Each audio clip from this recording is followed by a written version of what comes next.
Oh, I already know I'm gonna like be cringing when I watch this. How do I look? How are you feeling right now? I'm nervous. I don't know why. Oh gosh. Man, I am so tattooed. It's so weird. I'm sweating. Are you nervous? Yes, I'm nervous. What are you nervous about?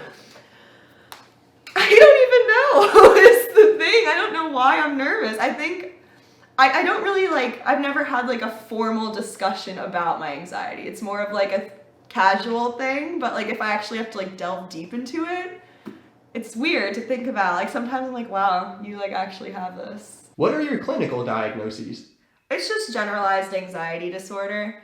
So it's pretty common. A lot of people have it. It's weird because so many people have it, but nobody talks about it. I don't like seeing myself because I just feel like I'm gonna be fidgeting the whole time. Like, oh, I gotta fix my hair. I gotta like do all this stuff the whole time, and I don't know what to do with my hands. The screen that we're looking at ourselves on, I can flip that around if you would prefer not to look at yourself. It's fine. I don't care. I can do it. You just said something while I was setting up the camera. You said something I found really interesting. You mentioned how even coming into this interview, you didn't think I would believe you. Yeah. I don't know why. It's just in the constant back of my head. I don't think people think it's like as real and serious as it is. And I'm worried that people aren't going to believe me. I think people are just going to think I'm being dramatic or like overreacting or making everything up for attention. But I'm like, no, it's a thing.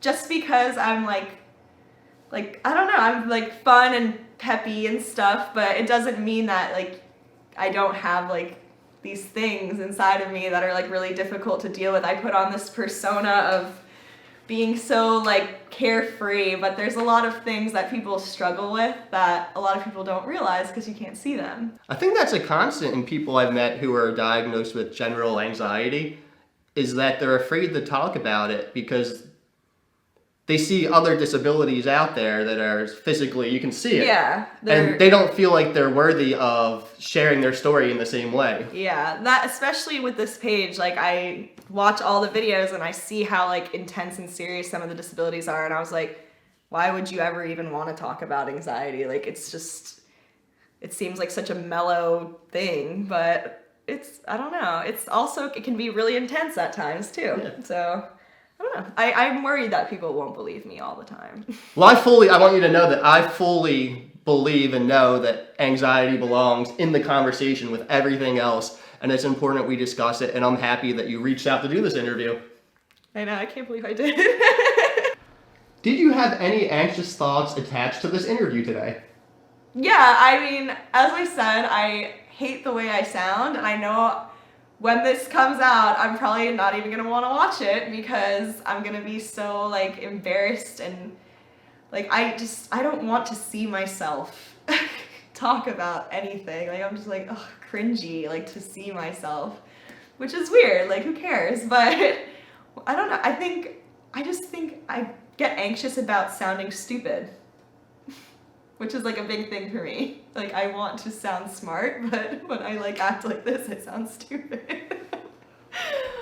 Is it possible to be anxious and happy at the same time? Oh yeah, that's like me as a person. That is 100% who I am as a person. I think it doesn't really affect my happiness unless like I'm having panic attacks and I can't leave the house and then I get sad. When it's at its most severest, what is anxiety for you like?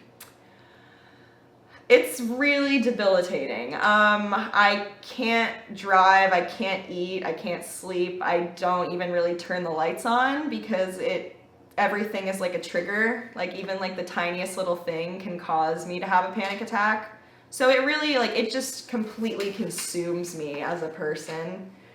But when it's not bad, it's not bad. But when it's bad, it's really bad. When's the first time you realized that anxiety is severely impacting your life?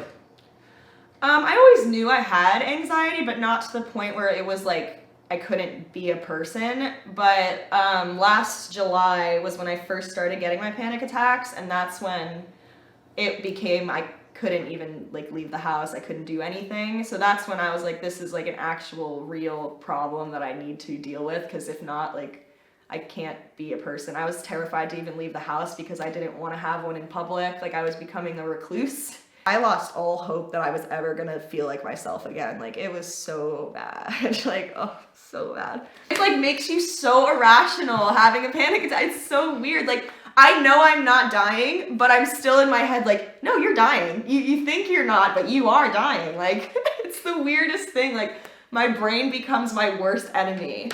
And even though you've been down that road before and you know what it feels like, you still think this is the time you're gonna die. Yes, it's the weirdest thing. And like I know so much about it, but still every time I'm like, I'm dying. Like gotta go to the hospital. Like it's so weird. I'm like, you know you're not dying, but my brain is like telling me, no, you are this time. This is the time you're dying. So every time you have a panic attack, you literally think you're dying. Yes, it's the weirdest thing because I know I'm not. Like, but my brain is telling me, like, you think you're not, but you really are. I'm like, this is the time. This is the time you're gonna die. Because that's like a big side effect too, is you have, like, they call it the impending sense of doom, to where, like, you literally are like, this is it. Like, this is it. I'm gonna die. I'm gonna faint. Like, it's so scary. Oh. You don't feel like yourself, so you're not, like, convincing yourself to, like, try and make yourself feel better, and you end up just like sitting in this like constant cycle of negativity and like I'm never gonna feel the same again, like I'm losing my mind was my constant thought. I'm losing my mind, I'm going crazy. Oh, it's weird. What is a panic attack? What does it feel like? Well, I think for everyone it's different. There's a lot of different side effects and symptoms. For me personally, like I know I'm gonna have one because my hands and my face go numb, and then my heart starts to race, and I start to sweat and also get chills. And I get this really awful side effect where like I feel like I'm outside of my body looking in, and I don't recognize who I am anymore, and it feels like I'm like a stranger in my own body. And after that, like, it's so much adrenaline at once that afterwards, like, my muscles are sore and I can't really, like, do anything because I'm so tired from how much my body was just, like, pumping adrenaline through me for no reason. And then it causes me a lot of insomnia. I can't sleep because when I try to go to sleep, my brain is telling me that I'm going to die in my sleep. So that's fun. My therapist, the biggest thing she told me to do is, like, when you feel like you're going to have a panic attack, is to be like, I see you, I know you're there, and I'm gonna work through this. So you have to just be like, hi, anxiety, like, it's good to see you, let's get through this together, instead of like pushing it back and being like, I don't want this to happen right now. What would you say is the most important thing for people to understand about anxiety?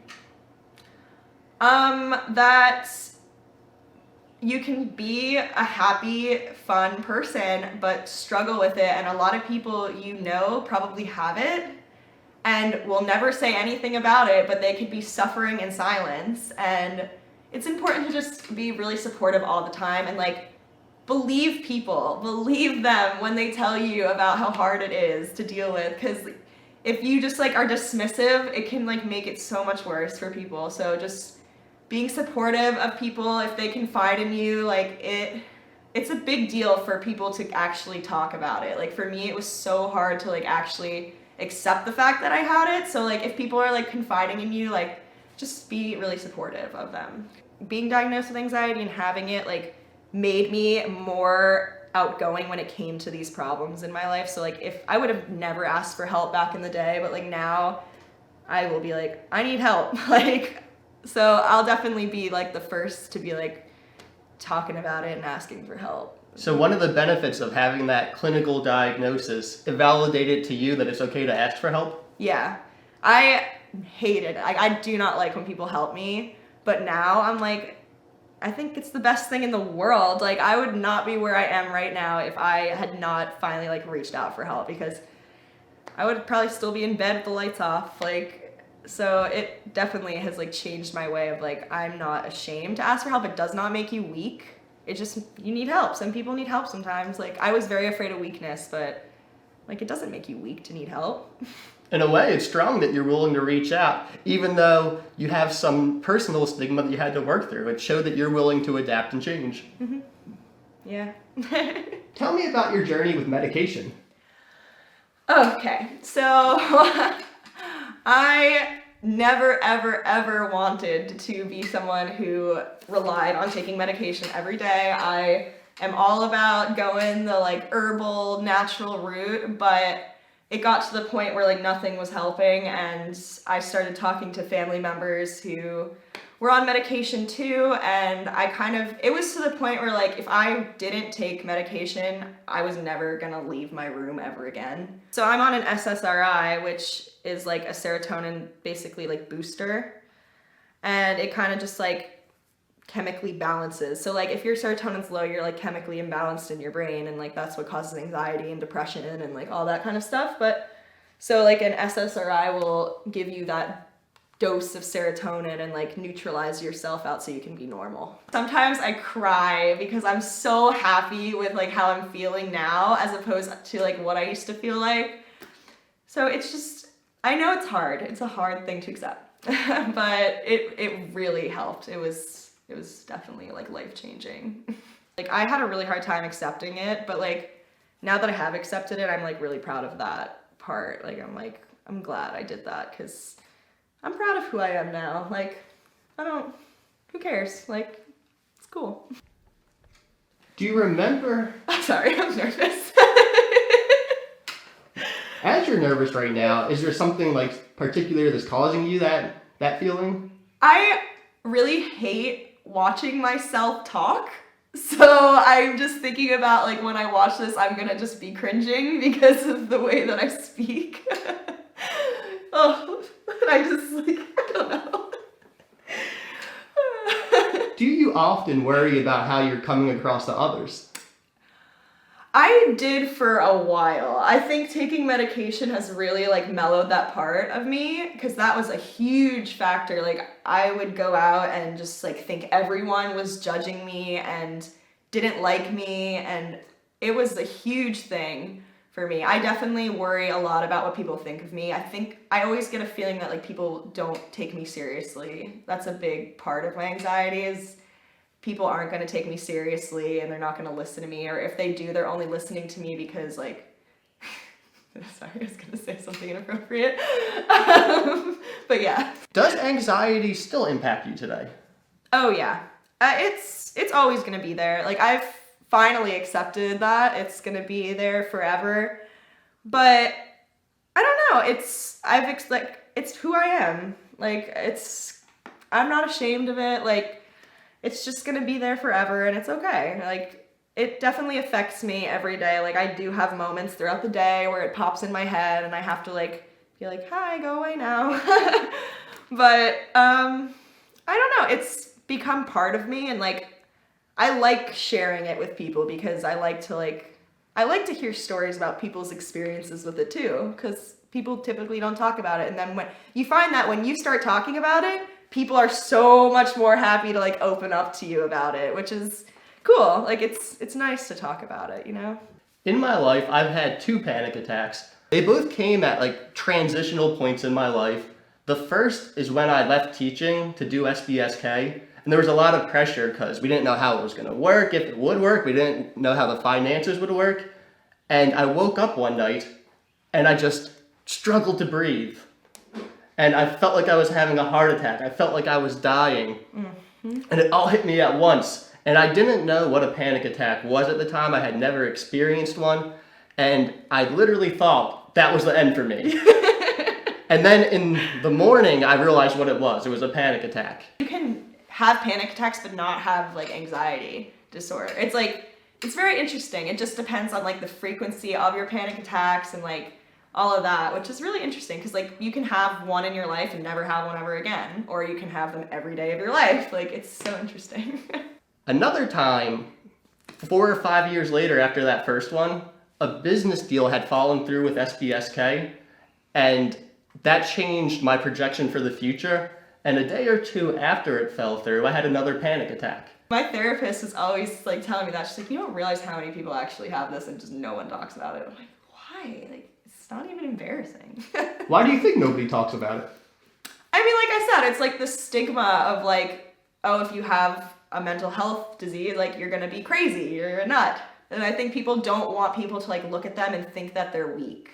That's like was my worst fear when I first like found out about it all. Was like I didn't want people to look at me and think I was just like weak and kind of crazy. Once I started opening up, apparently all of my family has it. Like I was like, why did no one tell me this? Like that would have made it so much easier for me to like understand what I was going through in the beginning, you know? But yeah, it was weird. Like my family all of a sudden, like once I was like, oh my gosh, like I have anxiety and I'm gonna start taking medication, all of my family was like, I'm on it too. I was like, what? No one told me this. And like a bunch of my friends like bonded with me because they were like on similar medications, and I was like, wow, this is like so bizarre, but so great. People don't realize the physical symptoms of what comes with anxiety. Like, people think it's just like one of those things where you like have a moment where you're like hyperventilating because you're stressed. Like, it literally like makes your stomach hurt to the point where you're gonna like throw up. Like, it's so physical, and that like bothers me when people don't believe that that's an actual part of it. Do you remember being anxious as a kid? It's funny because I never thought about it until I look back and I notice all of the anxious tics that I did as a kid that like teachers would get mad at me about. Like, for example, like I have like these weird, like I chew the inside of my mouth is like a really big one, and like I do this like weird like rubbing of my hands. But when I was a little kid, like I would do that with erasers until like the point where like my fingers would like be blistered. But the teachers would get so mad at me because I would just have like eraser shavings everywhere, but I couldn't tell them like, hey, I literally can't control this. Like, this is something that I have to do to like sit here and not freak out. But like I never thought it was anxiety until I look back and I'm like, wow, like all these little things like tied into like how I became as an adult, which is so interesting. And I was extremely shy, and I definitely like did not talk to people as a little kid. Like my parents had to introduce me to everyone and like make all my friends for me. So that was also like a thing I look back on and I'm like, like that makes a lot of sense as to why I'm the way I am now. Thank you for opening up. Of course. I appreciate it. This is great. I'm glad I got to do this. I want people to like know that it should not be stigmatized, and it's not even a big a deal. Like you can get through it. It's really hard, but you can get through it. I appreciate it.